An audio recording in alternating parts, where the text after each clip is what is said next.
Good day everyone, we are the Group 7 and our topic is all about teaching practical English communication skills, mainly on the speaking and interacting. The underlying concepts are first, giving personal details, name, age, qualification, address, etc. Second, making requests, offers, proposal, statements. Third, giving instruction, to ask, interacting. Fourth, agreeing, disagreeing, arguing. Lastly, to invite, apologize, refute, regret, welcome. Let's proceed first to giving personal details, name, age, qualification, address, and etc. In English, sometimes people ask you for your personal details such as name, address, and date of birth. It is through the use of question words, the WH questions: who, why, where, what, which, when, and how. And to answer questions, please remember the word order. First, question word. It is optional. Second, auxiliary. Do, does, verb to be. Third, subject. And the last one is verb plus complement. Example, where do you live? Note, if there is no question word, the question starts with the auxiliary. And the answer to a question like this is either yes or no. Here are the typical questions and ways to answer it. Number 1, what's your name? So in answering it, please give your first name, then surname. For example, my name is Susan Harris or I'm Susan Harris. On a form, you can often see abbreviations before your surname. Mr. for a man, Mrs. or Miss for a woman. Mrs. shows you are married. Miss shows you are single. Miss is if you'd prefer not to show your marital status, the female equivalent of Mr. Doctor is to show the person is a medical doctor or has a Ph.D. Number 2, what's your date of birth? It's day, month, and year. Example, it's the 2nd of July 1980. You can write 2 July 1980 or July 2, 1980. But when you say the date, use ordinal numbers, the 1st, the 2nd, and so on and so forth. Number 3, what is your marital status? It pertains to, are you married, single, divorced, widowed? Number 4, what is your address or where do you live? To answer this, you can give your full address through the following: name of the house, if there is one, street number and name, town or city, country and postcode, and country. For example, Rose Cottage, it is the name of the house. 20 London Road, it is the street number and name. St. Albans, it's either town or city. Hertz Alt 9 2RS, country and postcode. England, it is the country. Moving on, let's proceed to the next topic: making requests, offers, proposal, statements. First, making requests. It is important to be polite when you ask for something. You can make a request by using can you, could you, will you, would you mind? Here are some examples. Can you open the door for me, please? Will you open the door for me, please? And so on. Other examples are, can you show me your photo album, please? Will you lend me your book, please? And so on. Here are the things to remember about making a request. First, would you mind is followed by a gerund, verb plus ing. Example, would you mind lending me your book? Would you mind plus lending. Second, the response to the following request. Would you mind giving me your book?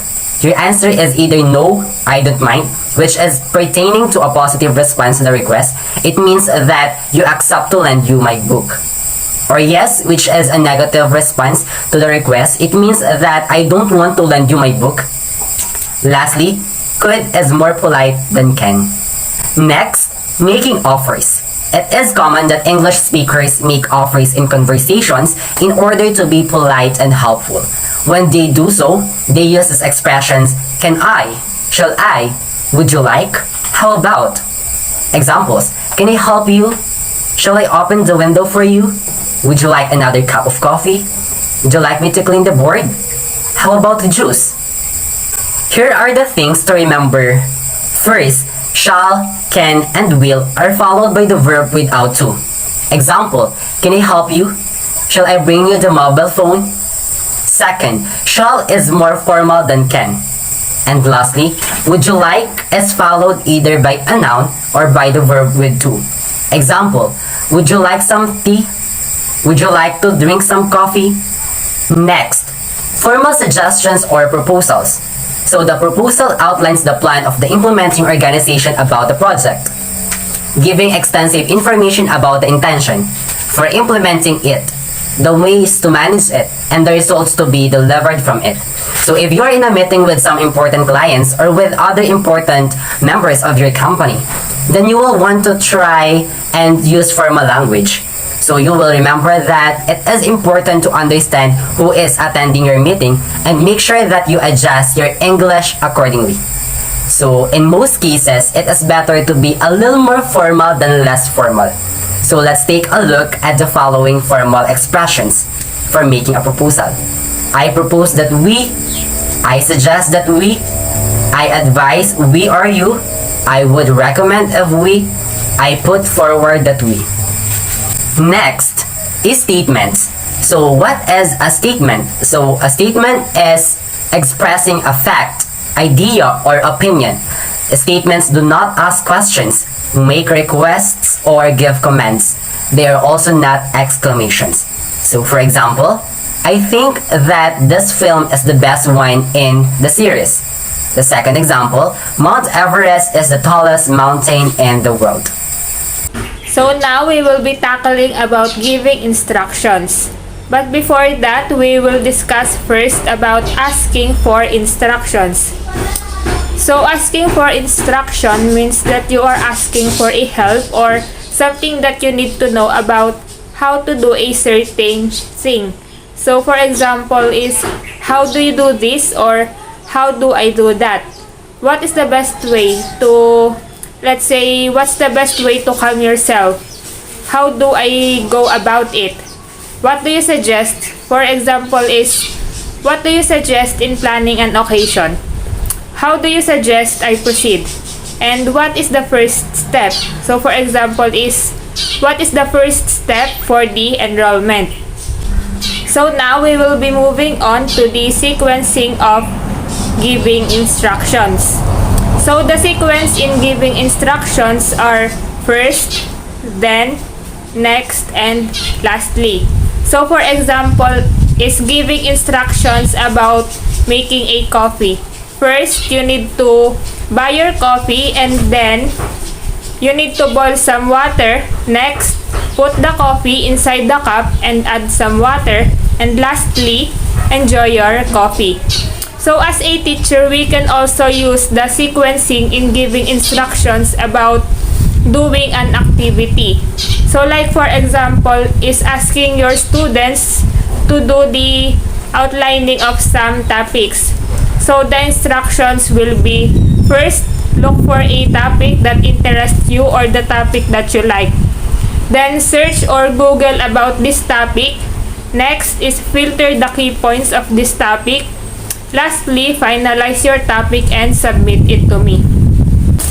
So moving on, there are also 3 parts on giving instructions.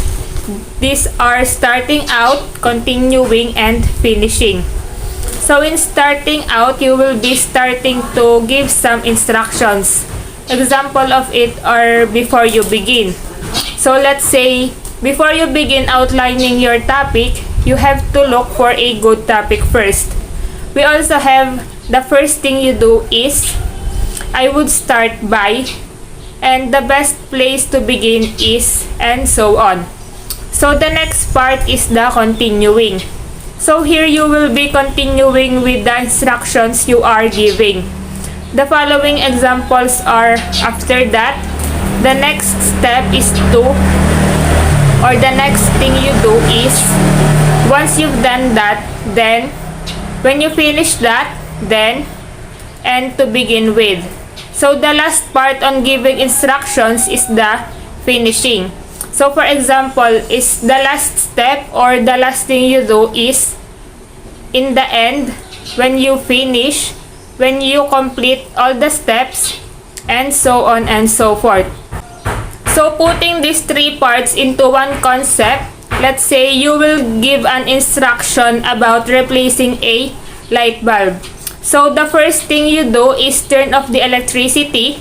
After that, remove the light bulb and screw in the new light bulb. The last step or the last thing you do is turn the electricity on and switch on the light.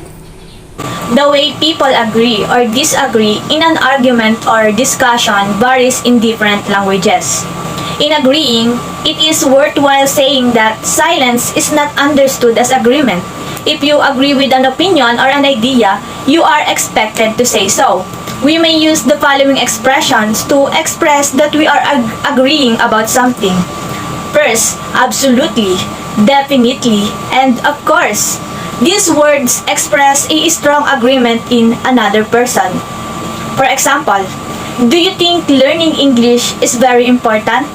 Absolutely. And do you believe that once a cheater, always a cheater? Definitely. And lastly, will you buy these shoes for me if you have extra cash? Of course.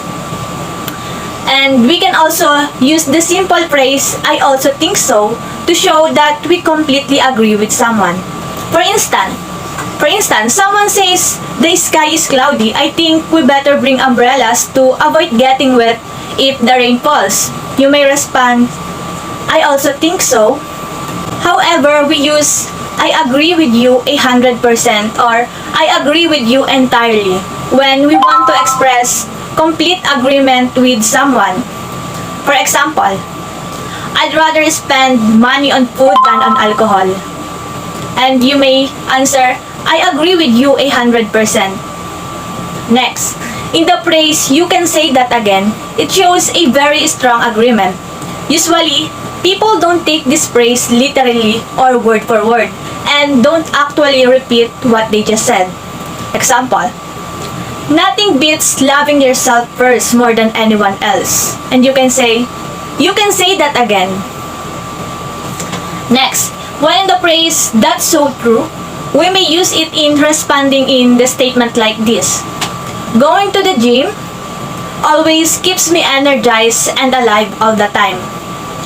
And you can answer, that's so true. It makes me energized and alive too. And in the sixth one, wherein I was just going to say that, we may use it in responding in a statement like, it was freezing yesterday. And you'll answer, I was just going to say that. While in you have a point there, an example of using it is, you look fatter than before. I think you should start dieting and do exercise daily. You can answer, you have a point there. I look like a pig and I'm getting worried about my size now. Moreover, we use the slang term, tell me about it, to show an agreement with someone's thought or opinion. Although it's acceptable, we don't really use this phrase in formal situations.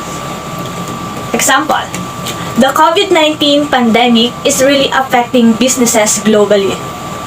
And you can say, tell me about it.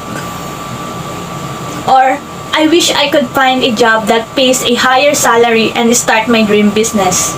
You may also say, tell me about it. And in I have no objections, this perhaps one of the weaker phrases we use to agree with someone in English. Usually, people say this when they are not really sure about something but see no reason why they should opposite it either. For example, the Philippines truly has the most beautiful attractions in the whole world. And you can say, I have no objection to this. The Philippines has amazing beaches. However, when it comes to disagreeing, basically it is contrary of agreeing, wherein expressing disagreement is always respected as honest and sometimes as courageous. We may express disagreement by saying, first, I beg to differ. We use this phrase to disagree with someone strongly. Despite being considered a strong form of disagreement, we use this expression in a formal and very polite phrase situation. For example, English is more difficult language than Chinese. And you may say, I beg to differ. English is difficult, but I guess Chinese is the most difficult of all the languages. Next, no way. This is an informal way to disagree. Besides, we also use this expression to express a feeling of surprise and disbelief. For instance, my friend can finish 5 kilograms of meat in just one meal. And you can say, no way. And thirdly, yes, but we use this phrase to show partial agreement with some points, but not in total agreement with the other party involved. An example of it is, I think you ought to buy a new phone since yours has scratches already. And you may answer, yes, but I don't have the budget for a new phone this time. Next, to be honest, I don't agree with that. We use this expression to agree with someone politely. For example, someone says, cats are more adorable pets than dogs. And you may respond, to be honest, I don't agree with that. I know cats are cute, but dogs are cuter and more respectful pets than cats. Moreover, in the fifth one, that's not always true or that's not entirely true. An example of it is, drinking tea every morning is the best way to stay healthy. And you may say, that's not entirely true. You must also do exercise and have a healthy breakfast. And the next one, as a matter of fact, I don't think that's correct. We use this expression to show a firmer but more formal way of disagreement. Example, it's okay not to be sexy when you're already married. And you may disagree by saying, as a matter of fact, I don't think that's correct. Next, you can't be serious. We use this expression to disagree with someone informally and strongly. Moreover, this form of disagreement also expresses disbelief. An example of it is in responding in this statement. I think books are no longer useful for us now since we can read almost everything online. And you may say, you can't be serious. So, in arguing, it is giving reasons or citing evidence in support of an idea, action, or theory, typically with the aim of persuading others to share one's view. When we are structuring an argument in a debate, there are 6 separate sections that will help us form in our argument. First, we have the hook, then the background, the thesis, the reasons, and evidence, then the counter-arguments, and finally, the conclusion. Hook. The hook allows you to grab your audience attentions. It gets them interested in what you're about to say. The more captivating you make the hook, the more rapt your audience will be. Let us try the phrases that can use for a hook. Have you ever? Why? It started with, many believe, what would? For instance, have you ever wondered if one child could change the world?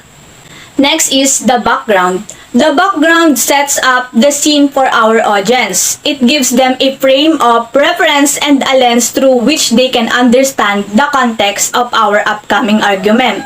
The following are the phrases that can use for the background. This quotation by, in the year, this question has been discussed by, some historians argue that, many scientists purport that.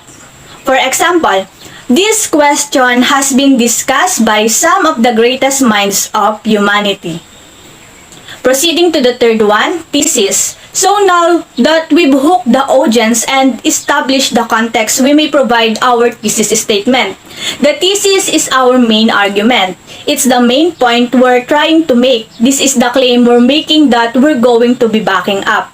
The phrases we may use are, even though, the evidence shows that, I believe that, I'm arguing that, even though people tend to overlook the underdog, I'm arguing that we should be actively searching for the underdog.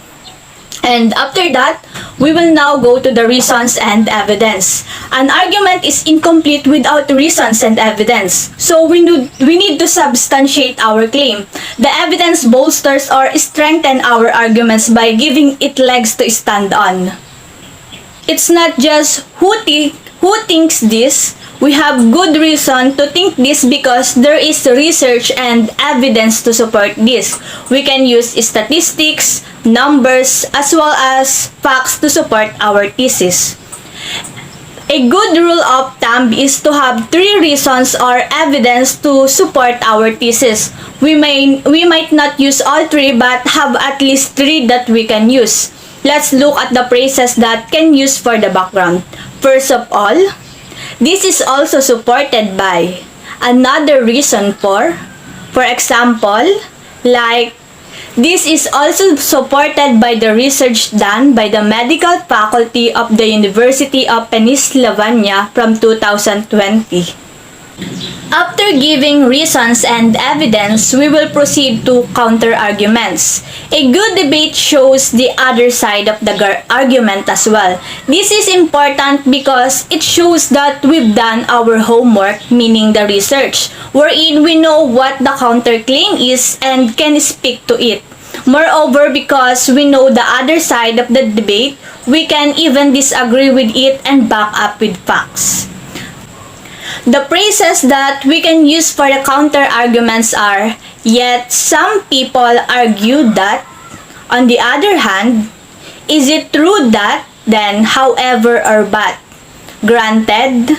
For instance, granted not all children grow up in supportive environments to explore their creative genius, but I'm here to tell you that education can change everything. Going to conclusion, this is where we wrap it up nicely.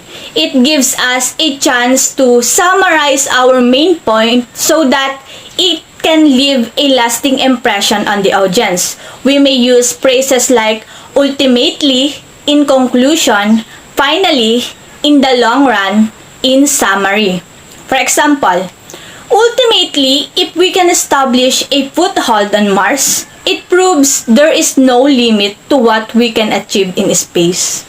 Next topic that we have is inviting or saying invitations. What do you say in English when someone invites you? Here are some common expressions you can use when making or responding to invitations. The first one, do you want to go to the movies tonight? It is when you are trying to invite someone to watch movies or asking if he or she is interested in watching movies tonight. The same with the next examples. Would you like to go to the theater tomorrow? Would you be interested in going to stadium next Sunday? I was wondering if you would like to come over for a drink. We'd be delighted to have you over for my birthday party. Those are the examples when you are inviting someone you know. However, it is very important to remember that invitations depends upon the person you are inviting. If you are inviting a reputable person, you should be formal. And if you are inviting friends or people you know, then you can talk informally. On the other hand, here are some examples when you are accepting an invitation. Your response will also differ in terms of its purpose. Sure, what time? I'd love to, thanks. That's very kind of you, thanks. That sounds lovely, thank you. What a great idea, thank you. Sure, when should I be there?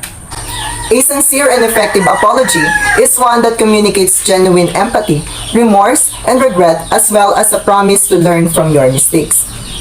In other words, you need to really believe you did something wrong and feel sorry for the hurt you caused.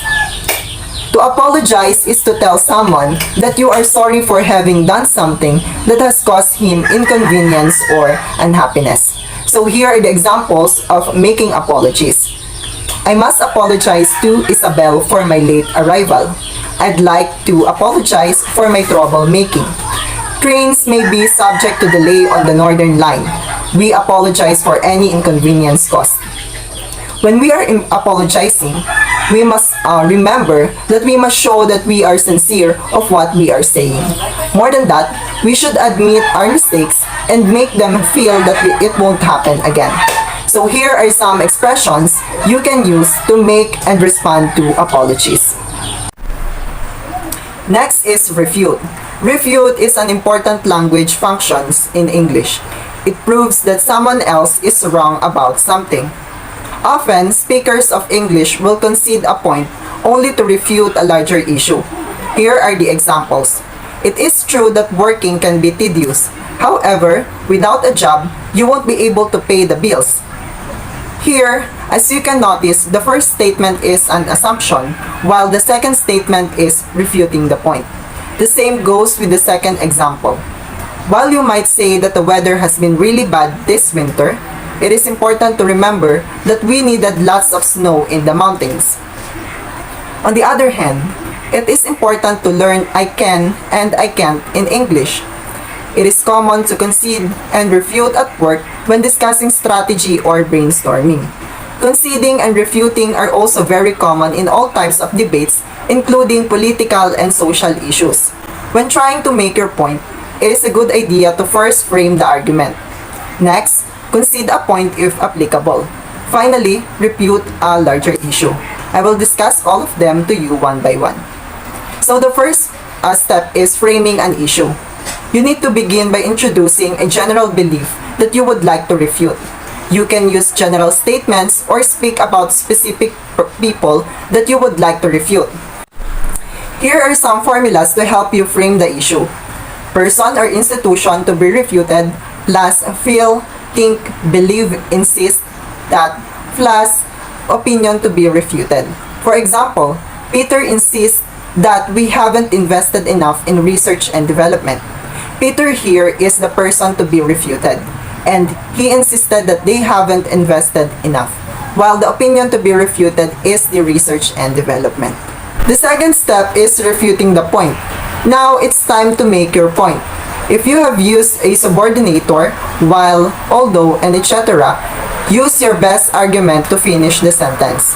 You may use, it is also true, sensible, evident that, plus refutation, or it is more important, essential, vital that, plus refutation, or the bigger issue, point is that, plus refutation, or we must remember, take into consideration, conclude that, plus refutation. For example, the bigger point is that we do not have the resources to spend. If you have made a concession in a single sentence, use a linking word or phrase such as however, nevertheless, on the contrary, or above all to state your refutation.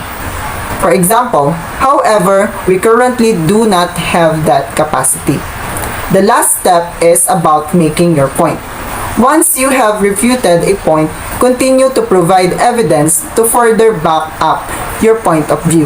The formula in making point can be, it is clear, essential, of utmost importance that, plus your opinion, or I feel, I believe, think that, plus opinion.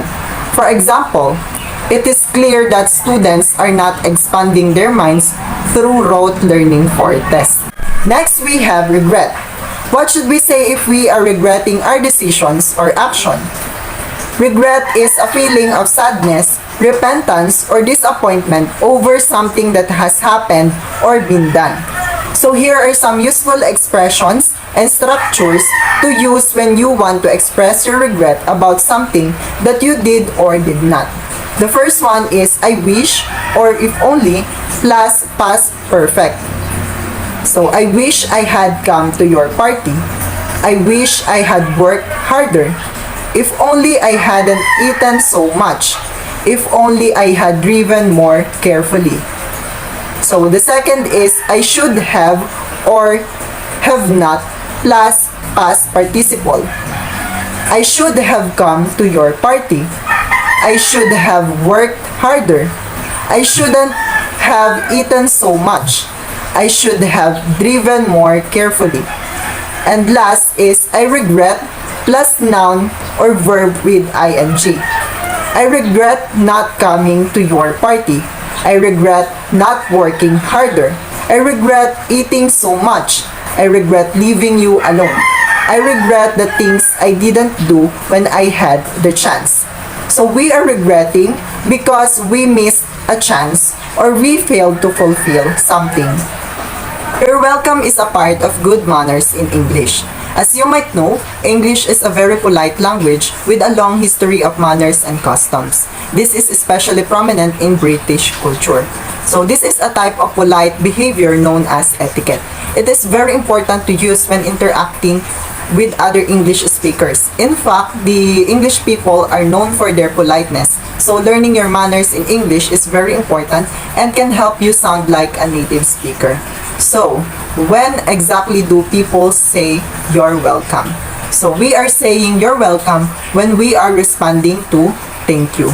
So in its simplest form, you're welcome is used as a polite way to respond to a person who thanks you after you have helped them or complimented them. For example, hey, can I borrow your pen? Yes, of course. Thank you. You're welcome. So as you can see, it is a type of acknowledgement that tells the other person you have accepted their thank you. So another use of you're welcome is to remind someone that they didn't thank you. Sometimes you'll hear you're welcome used when no one said thank you. This is a way to remind someone that they need to thank you or make fun of them for forgetting. But be careful because this should only be used as joke between friends. Otherwise, it is very rude. For example, hey, can I borrow your pen? Of course. In this case, John forgot to say thank you. Then Susan said, you're welcome. So the intonation in this context will be different, with a heavier emphasis on the welcome. Like I said earlier, you should only use you're welcome like this with your good friends. We also says it when inviting someone to do something. You're welcome can also be used as a polite invitation. It is a great way to invite somebody without a feeling of social pressure or sounding too demanding. For example, maybe you're going away on holiday and aren't using your car. You know that your friend's car stopped working, so you want to let them know they can use your car if they want to. So in this case, you would say something like, you're welcome to use my car while I'm on holiday. So it is also a very common sentence to hear when you are at a friend's house. And although you weren't planning on staying for dinner, they'd like to invite you to stay for a meal. For example, you're welcome to stay for dinner if you'd like. So those we discussed a while ago are just few examples in teaching practical English and communication skills. So it is pivotal for every one of us to learn the practical English in communication as it is often used in our daily living. More so, it can be very vital in preparing us to become good in speaking and interacting with other people. Learning all of those ways and how to talk in different purposes can allow us to actually broaden our world from job opportunities or to the ability to relate to people from other countries. So we are hoping that all of you have learned something out from our discussions. That concludes our report and thank you for listening.